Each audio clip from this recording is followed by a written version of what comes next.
खुश आमदीद। पिछली नशिस्त में हम गुनान मोमिन चीतामिनी के 51 से 100 तक के अशार पर बात कर रहे थे जी। आज हम वहीं से सिलसिला आगे बढ़ाते हैं और 101 से 150 तक के हिस्सों को देखते हैं।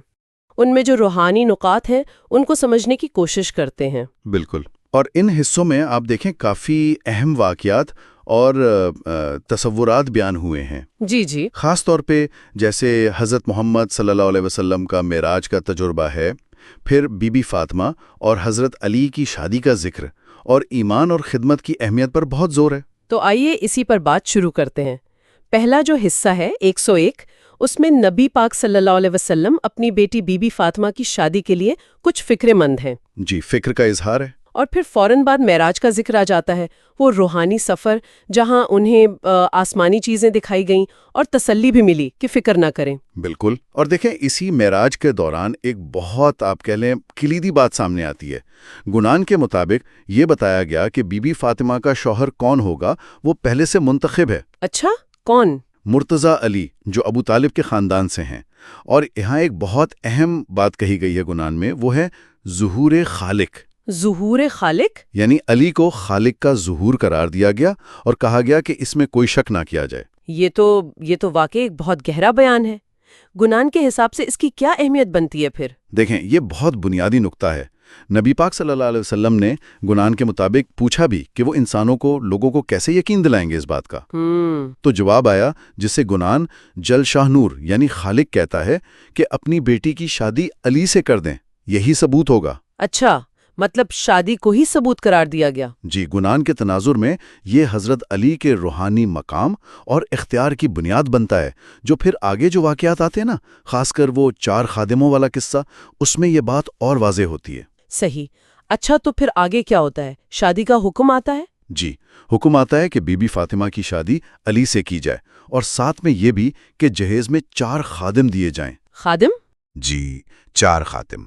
और उनके लिए कुछ शर्तें भी थीं कि वो बीबी फ़ातिमा की खिदमत करेंगे, इबादत गुजार होंगे, और सबसे अहम बात, गिनान के अल्फाज में वो अली को मानेंगे।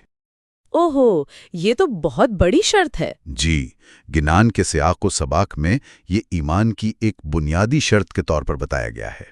फिर ये शादी होती है और वो खादिम भी आते हैं? जी, जब बीबी फ़ातिमा बड़ी हुई तो ये शादी हुई। वो 4 खादिम भी आए, उनके नाम भी गिनान में हैं: खल्क, खुदाबख्श, सिद्क और अब्दुर रसूल। और उन्होंने फिर अपनी पूरी जिंदगी बीबी फ़ातिमा और हज़रत अली अलैहिस्सलाम की खिदमत में गुजारी। पूरी जिंदगी खिदमत की? अच्छा, फिर एक मौका आता है जब बीबी फ़ातिमा पूछती हैं कि उनकी खिदमत का सिला कैसे दिया जाए। बिल्कुल। हज़रत अली से पूछती हैं तो हज़रत अली कहते हैं कि उनसे ही पूछो भाई, वो क्या चाहते हैं। ये तो बहुत दिलचस्प बात है। उन्होंने क्या मांगा फिर? मतलब इतनी खिदमत के बाद तो इंसान कुछ दुनियावी चीज मांग सकता है। हाँ, लेकिन उनका जवाब बहुत बहुत मुतासिरकुन है। गिनान के मुताबिक जब उनसे पूछा गया तो खल्क ने जवाब दिया कि ए मौला, आपकी खुशी ही सब कुछ है, आप ही कायनात के खालिक हैं, बस मेरा ईमान मजबूत रखें, हमेशा आपका दीदार नसीब हो और मजीद खिदमत का मौका मिले। हम कुछ नहीं, आप ही सब कुछ हैं। सुभान अल्लाह, आप ही सब कुछ हैं, मतलब मुकम्मल सुपुर्दगी। जी बिल्कुल, गैर मुतज़लज़िल ईमान और मुकम्मल सुपुर्दगी। तो गिनान इस ईमान को इनके अंजाम से कैसे जोड़ता है? उन्हें सिला क्या मिला? बीबी फ़ातिमा की दरख्वास्त पर हज़रत अली ने उन्हें दुआ दी, खुशहाल ख़ानदान औलाद की दुआ दी। उनकी शादियां करवाई गईं, जो बीमार थे ख़ानदान में वो सेहतयाब हुए। अच्छा। अलबत्ता एक बात का जिक्र है गिनान में कि एक खादिम के यहाँ औलाद नहीं हुई, और उसकी वजह उसके ईमान में एक मामूली सी कमी बताई गई है। ओह, यानी ईमान का कामिल होना बहुत जरूरी था। जी, गिनान के मुताबिक ऐसा ही है।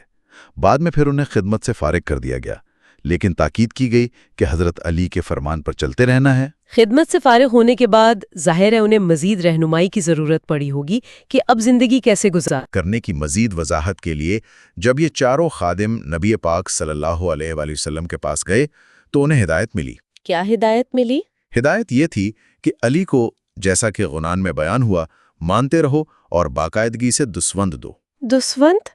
इसकी वजाहत है गुनान में? हाँ बिल्कुल है।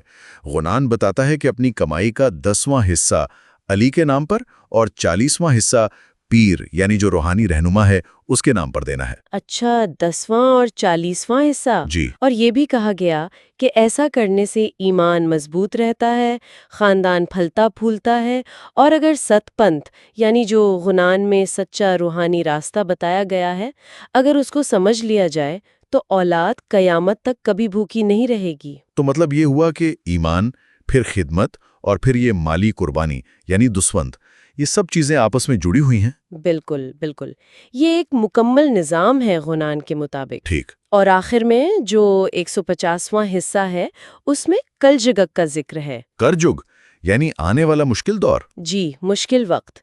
बताया गया है कि इस जमाने में गुमराह करने वाली चीजें, फितने बहुत होंगे, और सिर्फ वही लोग अपना ईमान बचा पाएंगे जो वाकई मुखलिस होंगे, साबित कदम रहेंगे। ये तो आज के दौर पर भी सादिक आता है। जी, कह सकते हैं। तो आज के इन अशार में हमने देखा कि किस तरह गुनान के मुताबिक हजरत अली का रूहानी मकाम, बीबी फातिमा का किरदार, उन 4 खादमों की वो बेमिसाल खिदमत और उनका ईमान, और फिर दुस्वंत की अहमियत, इन सब बातों को उजागर किया गया है। यकीनन ये हिस्से दरअसल मुकम्मल सुपुर्दगी, गैर मुतजलजिल ईमान और जो इलाही अहकामात हैं उन पर अमल करने के क्या रूहानी नताइज होते हैं उसको वाज़ेह करते हैं। सतपंथ पर चलने और मुश्किल वक्त में ईमान पर कायम रहने का पैगाम बहुत गहरा है। सही। अगली बार फिर हम 151 से 200 तक के अशार पर बात करेंगे। जाते जाते ये सोचने की बात जरूर है कि आज के इस दौर में जहां इतनी, आपने कहा, भटकाने वाली चीजें हैं, अपने उसूलों और ईमान पर सतपंथ के मुताबिक कायम रहना कितना अहम है और शायद कितना बड़ा चैलेंज भी है। यकीनन ये एक बहुत अहम सवाल है जिस पर हम सबको गौर करना चाहिए। शुक्रिया।